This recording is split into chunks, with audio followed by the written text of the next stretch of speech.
All right. AEW Full Gear 2022 is done. Another AEW pay-per-view in the books. Chris Mueller, what did you think of this pay-per-view overall? I thought it was a good show. There were parts of All Out that I didn't care for, and I thought this one was much better booked in terms of giving all the finishes that the crowd was actually going to like. Because there was a few things during All Out where people were like, "Oh, they should have done this instead." Like people thought the Acclaimed should have won it All Out. So, but I think this one was good. It wasn't a perfect show. They never are.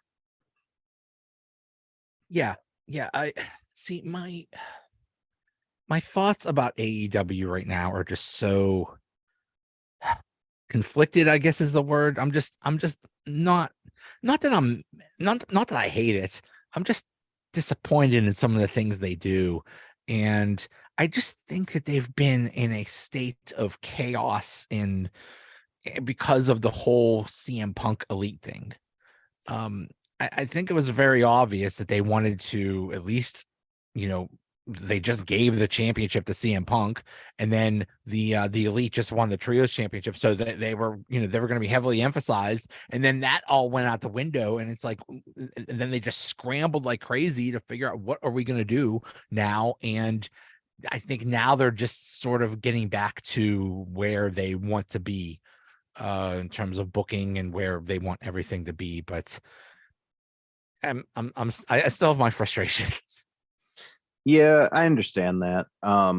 Injuries pop up a lot too, and that really hurt them this year, especially with the build up to Forbidden Door. They had a bunch of people who were out who they really wanted at that show. Yeah. So I totally get that. Like it seems very start and stop. Plus, we don't always hear about every single injury. Like I know a lot of people who didn't even realize Santana was out with an injury. Yeah. It was a big deal when he went out, and then a lot of people forgot about it because so many other things have happened, and it's like, oh yeah, no, he's going to be out for a while, guys. I think that's my biggest frustration with AEW is just that they have such a bloated roster. There's so many people that either, I mean, you can't avoid injuries, and yeah, Santana's hurt, and Santana Ortiz, what I thought was supposed to be this awesome tag team, but and I think they are, but for a few reasons, I think that's never going to happen. But teams like FTR and talents like Miro are just you never like they just go away for months at a time, and it's ridiculous. Like these are Yeah. supposed to be really talented people, and then there's a lot of talent there, and it's just being wasted. And it's like I don't. Like there is one thing I will say. AEW has always operated on a cycling system. So you never see anybody who's really around all the time. Like everybody kind of cycles in and out, even in the main event. So I do understand why some people are like, oh, this person was red hot and they just killed their push. And it's like AEW has fewer hours of TV during the week to work with, and they're trying to build all these different people. And sometimes they kind of spread a little thin. So I do wish there was a little more focus. Sometimes like Wardlow was red hot right after he won the TNT title, and then it felt like they kind of dropped the ball with him. I don't know what's going on with Miro. Like it really just confuses me that that guy is not being used. But oh well. Yeah, I mean, it's just really, and I I think it's a good thing if that's the plan. You know, let these people have a vacation and an off season, a couple months just to chill, because it's ridiculous. Back in the day, they would, wrestlers would wrestle every like 300 times a year. It was just literally insane schedule. You're wrestling to like 4 times on a weekend and they never get to see their family and they're beat up like crazy and stuff. So you don't want that. But hey, if that's a plan, give them a couple months, that's fine. But at the same time, it's like you got Yeah. a lot of talent that's not doing much. And it's just anyway. So the pre-show was interesting. I do like that the pre-show has wrestling and not significant things happen, but still interesting things happen. The 10-man tag with Best Friends and Rocky Romero and Danhausen took on the Factory. And the big thing was, is this a new Danhausen or is this just another facet of Danhausen? Because I'm not that familiar with him. This is kind of original recipe Danhausen. Nice. Like this was what Danhausen began as when he did this character. He was much more horror focused, and it kind of turned into a comedy thing over time. But I like that AEW is introducing this other side of him where he can be taken seriously for a match or two here and there, and then go right back to making people laugh. Like, comedy is one of those things in pro wrestling, like it works really well, but there is a ceiling to it. You will only get so far as a comedy character. So having that ability to be able to tap into something more serious, just like Mick Foley could with Cactus Jack at any given point, it's really going to open up more possibilities for him, I think. Yeah. I think also he broke his leg like a while ago, so that's another reason why. Anytime you see Danhausen, it was doing the comedy things. So now maybe we'll actually see him be a wrestler and stuff like that. Yeah, I just love him. He's been on Dark a bunch of times. Like he has been wrestling for AEW. It's just not as much on TV. Yeah, but you're right. You need to be taken seriously as a wrestler. You can't just be comedy act. Ricky Starks versus Brian Cage, world title eliminator tournament semifinal. Ricky Starks is one of those guys that I think has unlimited potential, could be pushed to the moon. He looks amazing. Hopefully he's in the middle of his push and who knows where this goes from here. Brian Cage surprised the heck out of me. Brian Cage I thought he was just like a big dumb oaf, and it seems like he's actually improved a lot. Oh, Brian Cage has always been pretty versatile. Like he can move good for a guy his size. I've seen him do moonsaults and springboards and all sorts of stuff. He is like a very unique talent that I don't know what happened between him and AEW to where he was off TV for a really long time, but I know that when ROH comes back, he's going to be positioned there very heavily. So I have a good feeling that ROH will be where people finally get to see Brian Cage shine a little bit more. They desperately need ROH. I don't care if it's, I know he was just asked about this. They desperately need like some kind of show, even if it's just on YouTube or something like that. There's too much talent not doing much, and it would be perfect for someone like Brian Cage. I don't know what plans they have for Ring of Honor, but it would be kind of cool if it was just like where like the young up and comers were at and stuff like that. But we'll see. Eddie Kingston versus Jun Akiyama. I don't know Jun Akiyama that well. I've heard of him, but Eddie Kingston's reaction to like the interview before the match and then what happened after the match, how emotional he got, it was perfect. It was so good. Yeah, I'm a little shocked this was on the pre-show and not on the main card because the crowd was so hot for this.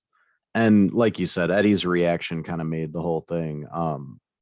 Their little moment afterwards where they both bowed and hugged and everything like that was really nice. And then Eddie giving a little talk to hype up the rest of the show. I love that Eddie called out that he was like, Tony and Jamie, that's the match I'm going to be watching. Like, that made me so happy because that was the match I wanted to see the most too. Yeah. So yeah, this was a fun 10-minute match. I think they did a great job. See, Eddie Kingston, this okay. Miro, I get.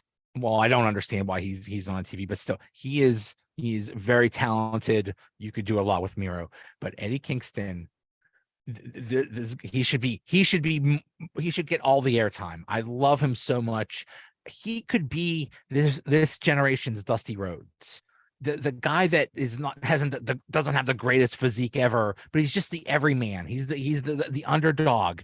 You could push this guy to the moon, and maybe it's because he had that trouble with Sammy Guevara. I don't know, but it's like it's almost like he's disappeared for the past couple months. I need to see more Eddie Kingston. Yeah, I feel like the little bit of backstage drama definitely, hurt him a bit, but it's not going to slow him down too much. I know a lot of people backstage love and respect Eddie, and I know that the company views him very highly. So I do think we are going to see him. Maybe he'll get the TNT title first, but he'll be a world champion in AEW eventually. And it'll be like, for his fans, I think it'll be just as emotional as when Mick Foley won the title. If they do it right, that would be one of the greatest moments in AEW history. That would be so cool if he won it. I don't care if he loses it the next day. Just him going for the title and winning it would be such an amazing moment if they do it right. So let's I mean, a lot of people really wanted him to win when he was going after Moxley. And it was people who had already been fans of Eddie for a while. Now he's gained so many more fans since then. And I think the next time they put him in a world title picture, he'll probably win it. We'll see. Steel cage match, Jungle Boy versus Luchasaurus. Okay, maybe this will be the end of it. Maybe they're just waiting for Christian Cage to get healthy. I don't know if this is going to continue. The spot where he gets on the top of a cage and delivers that elbow through the table, that was a great spot. I mean, yeah, I don't know what to think about Jungle Boy. It's something that could and should be pushed, and it's kind of like he's in this feud, and let's see what happens. I mean, this match to me, it dragged a little bit. I thought this match could have been a few minutes shorter and been just as good. The final spot scared me a little because Jungle Boy sort of just walked off the edge of the cage and fell really fast. And then he only really hit Luchasaurus with a little bit of his elbow. And it's lucky that it put him through the table because it didn't look like he hit as much as he should have. Yeah, it didn't seem like it was kind of a dud of a spot. It's like, I mean, it worked and it looked okay from like the crowd, I think, but on TV, I don't think it came across as well as they wanted it to. And I'm glad Jungle Boy appeared to be fine because that was a tough fall and he did not brace the landing very well. But that's what being young does. Your body bounces back like quickly. Yeah.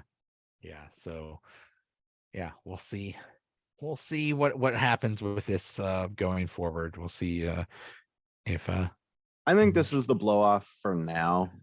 When Christian Cage is ready to return and wrestle, I'm sure we'll go back to this, but I think Jungle Boy will move on.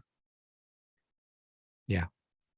That will be a fun match. Or just I just remember those promos Christian Cage did on Jungle Boy, just so did not hold back and talking about his dead dad and stuff like that. That was amazing.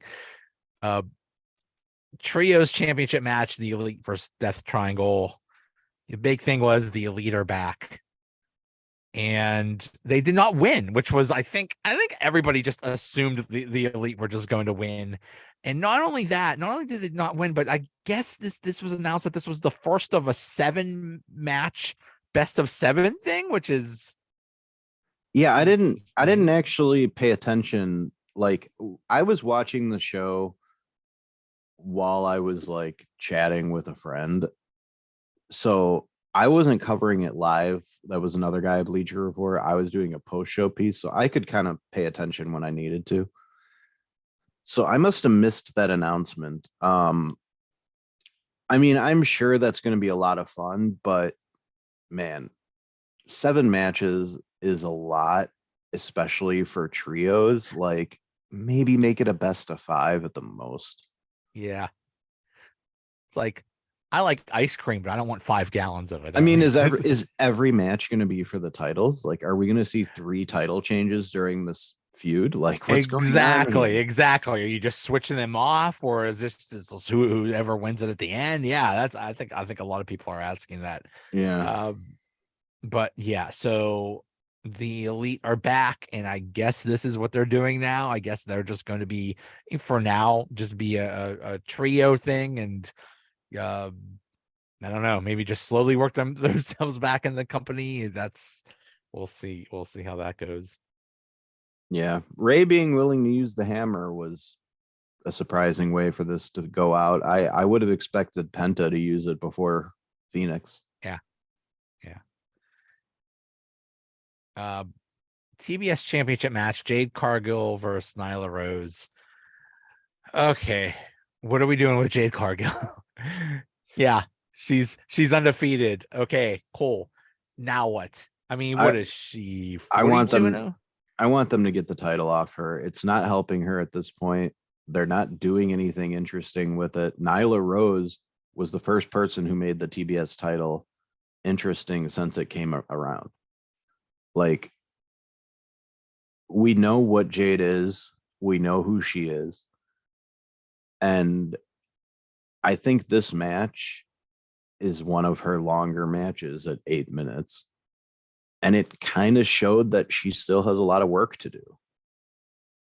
So I think they need to get that title off somebody onto somebody else who's going to benefit from it more. Because at this point, I don't think it's really doing anything for Jade anymore. What are they do? What are they do? What is this TBS championship supposed to be? Is it like the Intercontinental Championship of women's Yeah, titles, well, or it's it's the equivalent to the TNT title. Yeah, it's supposed to be the mid card title, but you know, but Jade doesn't wrestle the best women's wrestlers. She doesn't go against Tony Storm or like any of the or Britt Baker or any like the best women's wrestlers. It's like, right? what are we doing? Yeah, it's like it's stale. And then okay, so she's what 42 and 0 or whatever. Now, whoever does take it off, it has to be someone big. It has to be something significant and big. You can't just give it to, just have some random person winning it. So I don't know if they've booked themselves in the corner or what. I mean, there's plenty of people that they could book to take it from her. I just think they need to do that at some point soon because, like I said, Jade is no longer benefiting from having that title, and the title is not gaining any more prestige by being around her waist if they're not really doing anything interesting with her. I personally think they should have put it on Nyla here because Nyla is finally being allowed to show her real personality on Yes. screen. And like Yes. Nyla's been funny forever, but getting to see her do this on TV, it just makes me so happy. So I want more of her again, and I think they should have pulled the trigger on that title change. She's one of those that she's another one of those that haven't been doing anything for months, and yeah, she's finally doing this. And yeah, that's, I mean, if you see her on Twitter, she is funny as heck. She's entertaining. She's just very smart and funny. So yeah, let her show that instead of this. Oh, I'm the beast. I'm big. I'm like, yeah, good for her. Hopefully that continues. So good for her. Fatal 4-way Ring of Honor World Championship match. Bryan Danielson, Chris Jericho, Claudio, and Sammy Guevara. Okay. I wasn't really excited about this. I mean, obviously they're doing a thing with Chris Jericho where he's kind of like crapping on the Ring of Honor and the world title. And it's like, okay, I get it. Eventually I'm sure they have their plan of what they're going to do with that. So I wasn't really expecting the title to change hands. So this was okay. You know what's funny about it is the story is Jericho doesn't care about the title and is trying to embarrass all these past champions and whatever. But at the same time, he's actually defending the ROH title regularly and having solid matches doing it. Like, he is making the title look good right now, in my opinion. So the storyline is only because he's a heel. But what they're doing with it, I actually think is kind of smart, especially as they're trying to secure a TV deal. I love it. I love it. I I love thought this that. was a good match. I thought a couple of the spots looked bad, but like Sammy Guevara is one of those guys that, like, when he hits his spots, those like really crazy moves, they look cool.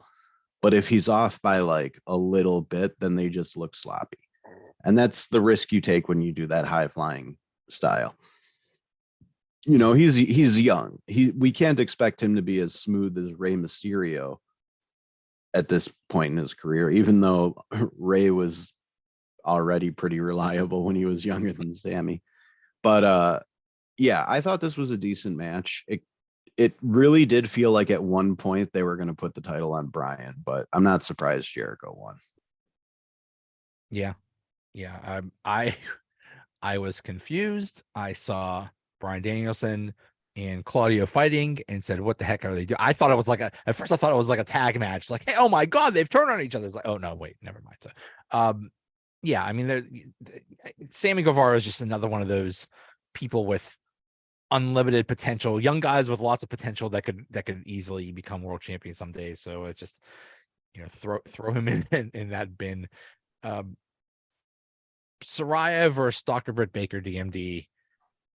I really didn't care about the match. I'm just happy Saraya is able to wrestle again. I think that is so cool that she gets to, it's kind of like what happened with Bryan Danielson. He was gone for so long because of an injury, and then he's able to wrestle again. It's like, and the funny thing is, I think Saraya's only 30. It's not like she's super old, but hasn't been wrestling for like 5 or 6 years. I I really enjoyed this. I really enjoyed this, just that she was out there. What did you think?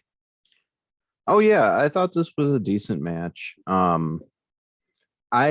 I really hate how much AEW does the thing where, like, this person had a neck injury, so we're gonna do a bunch of moves where the heel attacks their neck.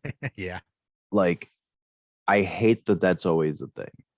But Britt Baker is a much safer worker than a lot of people may realize. So she was the perfect person to put in the ring. And I love that during the scrum, Saraya went out of her way to be like, I'm breaking character here, but like, I got to talk about how great Britt Baker has been and all this stuff. Like, some people don't like Britt for whatever reason. And it's nice to actually hear somebody like Saraya be like, listen, she's good and she helped me and she deserves flowers for that. I really don't get why people don't like Britt Baker. She is, it's like, oh, she gets too much airtime. Yeah, well, she deserves it. I think it's because she's so good at what she's doing that people think that's who she really is. Yeah. You know? That promo that she did. So there was the one promo where Saraya like attacked Britt Baker and really was just said some like not true things. It's like, oh, you're not really a star, you really haven't done it, blah blah blah. And Britt responded, and it was almost like a babyface promo, but still, I think that was like one of the best promos she ever delivered. But what's funny about it is, if you really look at what my buddy Phil, who's also at Bleacher Report, he pointed this out on his podcast Grapsity. if you really pay attention to what Britt was saying, everything she said in that promo was a lie. She didn't carry the company through the pandemic. Sheeta was the champion during the pandemic. That's right. Sheeta carried the company. I forgot about that. Yeah. Like all these things that Britt mentioned, like I think she even mentioned a few people that she lost to, talking about like, so it was a very well done thing where people were like, oh, this is kind of a babyface promo, but it's absolutely not if you go back and really listen to what she's saying. Interesting. It was a good bit of storytelling. I liked it. Yeah. Yeah.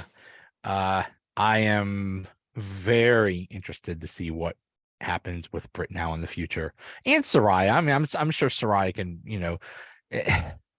I don't want to compare it to CM Punk, but it's almost kind of the same thing. It's like, oh, this legend has come back, and like, okay, what happens now? So I'm very interested to see where both of them go from here. Well, I think she already told us that she won't be wrestling every week. It might be like, 10 to 12 matches a year kind of thing. That's fine. So yeah, it'll be interesting to see what happens. Yeah, I'm fine with that. Just have her for special things, and she could still be on TV and cutting promos and stuff like that. So that's fine. TNT Championship match: Wardlow versus Samoa Joe versus Powerhouse Hobbs. Samoa Joe was also the Ring of Honor World TV Champion, and now he's also the TNT Champion. So he is the champion of all television. Yeah, that's it. That he has ruled the television universe. I love that they put three big guys together, and it's funny that Wardlow was like the one doing high flying things. Like he's no tiny guy. I love Wardlow. He had this huge push. He had this huge thing going on with MJF, and then when that happened I think that was All Out. That was the whole thing when MJF was threatening to leave, and is he getting on a plane? Is he going to show up? And that kind of overshadowed. It kind of like killed Wardlow's push. And it's like, okay, Wardlow's over, but it's like, I don't know. I think he needs to be brought up, but he doesn't really need the title. And then Powerhouse Hobbs, throw him in that bin with young guys with lots of potential that could be world champion. Yeah. I thought this was a fun match. I love that the TNT title might just become like the Haas title for a little while. Like just all the big muscly dudes are going to be fighting over that belt for a bit. But I thought the title change was good, even though I thought Wardlow was going to retain. But man, I heard a great analogy somebody made where they're like, Wardlow is Jeff Hardy in Batista's body. like him and that's a good one. Him and Brian Cage are these two big dudes who can do a lot of acrobatic stuff that you just don't see coming, and it makes them really fun to watch. You could throw Keith Lee in that category A little bit, yeah. Keith Lee to me is the modern day Bam Bam Bigelow. God, yes. Bam Bam was so much more versatile than a lot of people remember, especially during his ECW run. Like, and you see these big guys doing these kind of moves, and you kind of take it for granted. It's like, people, these are very large dudes doing these things. This is very impressive. Yeah, I mean, I remember Bam Bam could do a moonsault and had Vader too. Yeah. Keith Lee is not the first guy with his body shape to be doing the things he's doing, but he's doing it well. And I know we'll get to that match later, but yeah, as far as the TNT title match goes, I knew Hobbs wasn't going to win, even though a lot of people seem to think that this was his time. But yeah, Joe being two belts Samoa Joe, like that's going to be a little bit of fun to watch because he's a heel now, and heel Joe is the best Joe. Yeah, I just thought that was a little bit of a maybe there. It seemed like I forget who he was wrestling, but it seems like he got a little bit gassed or a little bit blown up or something like that. It's like, maybe I think he's nearing the end of his career and he can't pull off these big matches anymore. Or maybe just, he needs to be a little paced a little bit or something. I don't know. It's we'll see what happens with this with Samoa Joe. Maybe it's just a one last ride for him. I don't know. Yeah, it could be. I have no idea what his plans are, how long he thinks he's going to keep going, but yeah, I thought this was a fun match. No DQ, no count out match. Sting and Darby Allin versus Jeff Jarrett and Jay Lethal.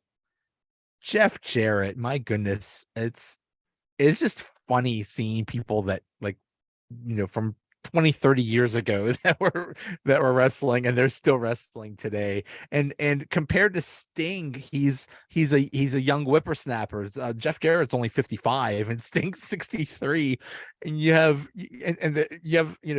these old guys still doing matches in 2022. I just think it's awesome. I don't know. I just love anytime I see Sting. I mean, all the credit in the world to Jeff Jarrett. That guy was everywhere this year. He GCW doing stuff with Effie. He showed up in WWE, AEW. I think he might have been at one of the ROH shows. Seriously, the Like Ric that Flair guy, thing. that guy does not stop hustling. And I give him all the credit in the world for that. That being said, I could not have cared less about this match. Seriously. I honestly just I think the appeal of Darby Allin for me has just completely worn off. I agree. I could see that. It's like, okay, I don't want to say you're a one trick pony, but it's like, okay, we've seen it, dude. You're a daredevil and you do daredevil things. Okay. Um,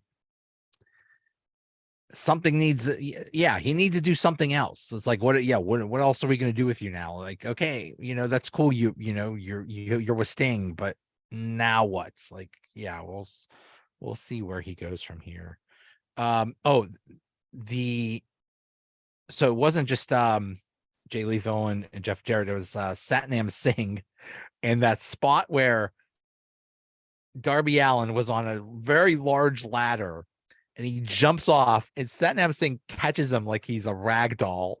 That was impressive. Like, Oh yeah, that was the coolest moment in the match. Because yeah. like literally, had Satnam missed or like his grip slipped or something, like that would have been it for Darby. He would have Yeah. broke his tailbone. Like Oh yeah. he would have been done for a while. And like the way Satnam caught him, it was like he was catching a literal child. Yeah. Yeah. I mean, Darby Allin is a pretty undersized dude. And Satnam, this guy is over 7 foot tall. I generally don't like people like that. It's like, what do you do with someone that large? It's like almost unrealistic to expect him to ever lose a fight or whatever. So I don't like overly large people like that. But if you use them, just sparingly in spots like that, that's cool. Yeah. AEW Interim World's Women's Championship match, Tony Storm versus Jamie Hayter. I kind of feel bad for Tony Storm because I mean, like Jamie Hayter mania has run wild, and um, Yeah. it's such a wonderful thing when somebody gets over organically and the crowd gets so behind him. And I think it all out, they really wanted Jamie Hayter to win, and then um this was inevitable. You almost had to do it, and when she won, there was the crowd went wild, and that's great. But I mean, Tony Storm really didn't do anything wrong, and just got caught in the wave. I mean, I think Tony had a decent title reign. She had a fair amount of defenses. She had a bunch of appearances on Dark with really good matches too.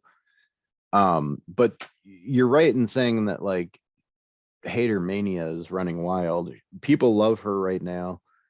even though she's still very clearly a heel, she is being cheered like a babyface. And I like that she plays into it and acknowledges it. That she's like, yeah, you guys love me, and I love that you love me, even though I'm cheating. But this was my match of the night. Like, I'm not gonna say, it was more exciting than the Elite versus Death Triangle, but I enjoyed this one the most, also because it was the result that I wanted to happen the most, and it did. I really like Jamie Hayter, and I think ever since she returned, she's just been unstoppable, and I'm really looking forward to seeing what they do with her. So many possibilities of where they could go, of where they could defend it. I think the big question is, she is in a group with Britt Baker and Rebel.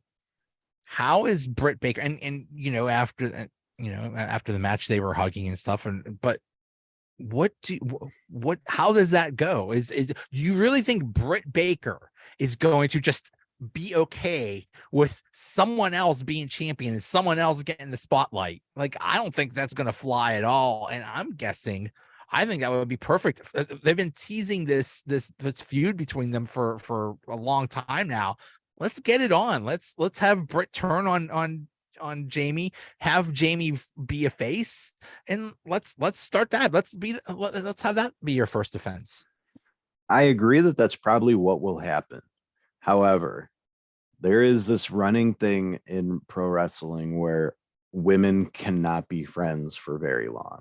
They always turn on each other. Yeah. And I think the more interesting way to go would be to have Britt actually just be a supportive friend. But I do think that they will eventually have Britt go after Jamie. And I'm pretty sure that that will be like after the next program that Jamie has. Like, Jamie will have a short feud with somebody else here while Britt is still her ally. And then once Jamie retains at, Winter is Coming or whatever the next big show is, she'll turn on Jamie, and then that's when we'll get that feud starting. And that'll probably culminate at whatever the next pay-per-view is. I forget the next one in the lineup. Yeah. I'm Revolution. That's the next one. okay. Was that in January or something? Let me look. forget. I think they announced the date for it. March 5th, actually. So Oh, that'll be wow. Yeah. And there'll be something in between. Yeah, Winter is Coming or whatever. Maybe they'll do Battle of the Belts or something like that. But yeah, and then the other question is, okay, the Thunder Rosa thing. Like, I mean, and they even asked, like, what's going on? It's been a while. At some point, do you just say, hey, maybe don't make her just the interim champion, just make her the actual champion? I don't know. I mean, the projected return for her is early next year, but how early is the question? Because, like, are we talking January or April? Right. So I think for now, Tony is just probably like, let's wait and see what happens. Or at some point, they'll put a timer on it and be like, there's a 180-day clause that says if the champion can't return to challenge the interim champion, blah, blah, blah. Like, make up their own rule like they always do. It's pro wrestling. We're used to it. Yeah. There's so many. I mean, she could defend against Sheeta, Serena Deeb, Riho, Soraya, Ruby. There's a plethora of women that could put on great matches with Jamie. I thought at one point a while ago the AEW women's division was pretty weak, and I think it's pretty strong now. So yeah, there's a lot of ways they could go. So that'll be really cool to see. I think they've always had talent in the division. I think it's just never been. It's always been a sore spot for Tony. Like, not a sore spot. I shouldn't say that. It's not that Tony doesn't like women's wrestling. He does. It's that he just like finally found a good way to book it, I think. Exactly. It's been booked so poorly. I remember Britt Baker and Nyla Rose were fighting over cheeseburgers or some crap like that. Like, stop it. And I don't know. I mean, I know they brought in Madison Rain And I'm sure, maybe something like Sarai or something. I'm sure, hopefully he's getting other inputs into I'm how sure to he book is. this. And I think that's been helping a And lot. I know that he has had talks with Maria as well, who is very smart and has Yeah. did great things for the ROH women's division while she was there, and did some stuff with Impact. So uh I know that, I believe they have signed a contract. I just don't know if it's an ROH contract or an AEW contract. Right. Right. Yeah.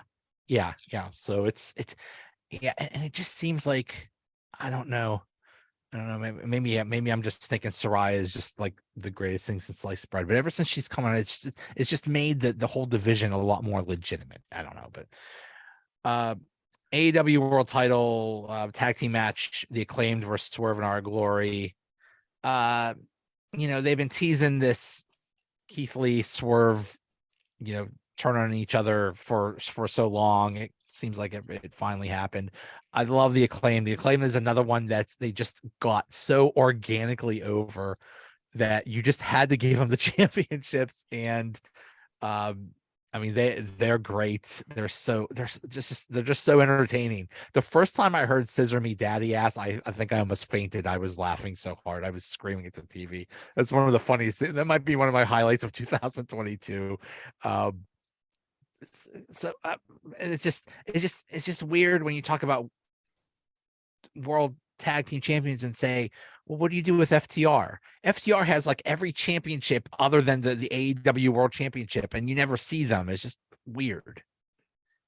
Yeah, I know that when it comes to the tag team division, that's another one where they really have to cycle teams in and out, because it's not like they can have 6 teams all having their own storylines at any given time.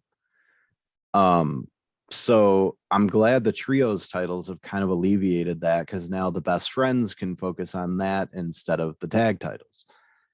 FTR versus the Acclaimed will happen eventually.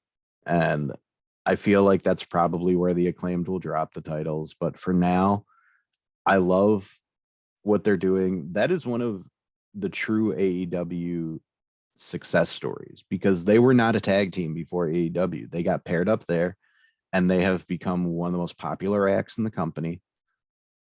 And the fact that Tony recognized, hey, having Billy turn on them was a mistake, let's put Billy back with them, was so great, because having him with them just makes it so much more fun for some reason. They are literally this generation's new age outlaws. They are based as almost the exact same thing. A tag team that is just wildly over because of the things they say. They have so many catchphrases. They have so many things that they do, and the crowd just eats it up. I think they sell out those scissor foam finger Oh yeah. things. Oh, I heard another great analogy from somebody on Twitter. I wish I could figure out who this was. They were like, the Acclaimed really just is PGDX. They are. And They really are. it works. Like that music video, oh my god. The fact that, do you know Will Washington at all? I know. I know the Grapsody. Yeah, Um, like the fact that they referenced him in the music video is hilarious, because he's Swerve's cousin in real right, life. right. And he had no idea that that was going to happen. Like somebody on Twitter had to tell him. So that was amazing. But Could you yeah, imagine you're just watching TV and they call you out on national TV? Be like, what? Could you could you have could you have given me some notice or something? I'm sure he talked about it already somewhere. But Right. yeah, the next episode of Grapsy is going to be really interesting. But yeah, that was a fun match. I like how they had Keith Lee walk out on him instead of having Swerve do the full turn and attack him, yeah. because I think that's going to allow Swerve to be more vindictive in his heelish ways. Like, we're going to get to see a new side of Swerve here soon, and it's going to be a lot of fun. Swerve is so talented. I just he's great wrestling. He's great on the mic. He's just I just love. I can't wait to see this. This is both two guys with enormous potential. If they feud, it could be amazing. I love Keith Lee to death. I'm just so mad of how he was treated in WWE, but I loved how he was in NXT, and I just want to see so many good things for him. So that could be really interesting. Yeah, and it's not impossible that he'll end up back in WWE someday. Like now that the regime is a little different over there. I mean, Mia went back, so who knows? But Yeah. yeah. AEW World Championship match: Jon Moxley versus MJF. Finally, MJF gets his title. This is the start of a new era. God, I I'm so excited. I love this, the things MJF has done. He just kills it every time. He delivers amazing programs. It's an amazing character. I'm so excited to see where this goes. And then William Regal helps him. Whoa, that was a bit of a surprise. I mean, that just opens up so many things. Like, is William Regal his manager now? Is he, has he turned his back on Black Bull Combat Club? It's like that. There's so many possibilities now. What did you think of this?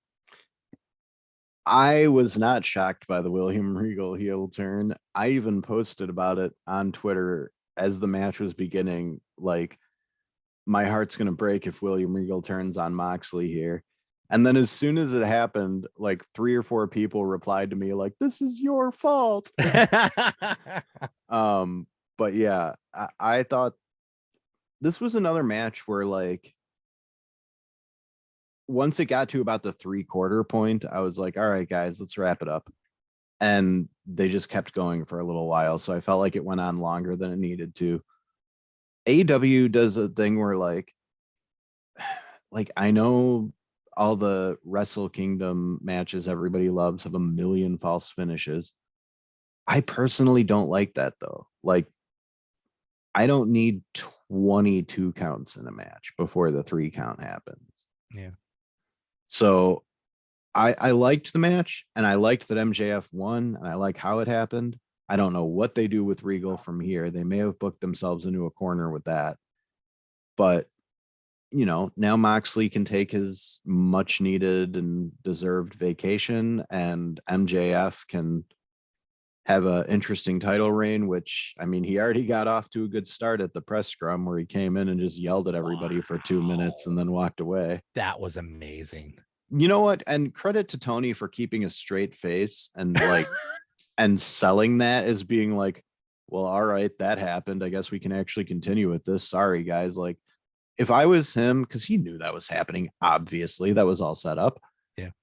I would not have been able to help myself but laugh because MJF is just funny. Yeah, he is.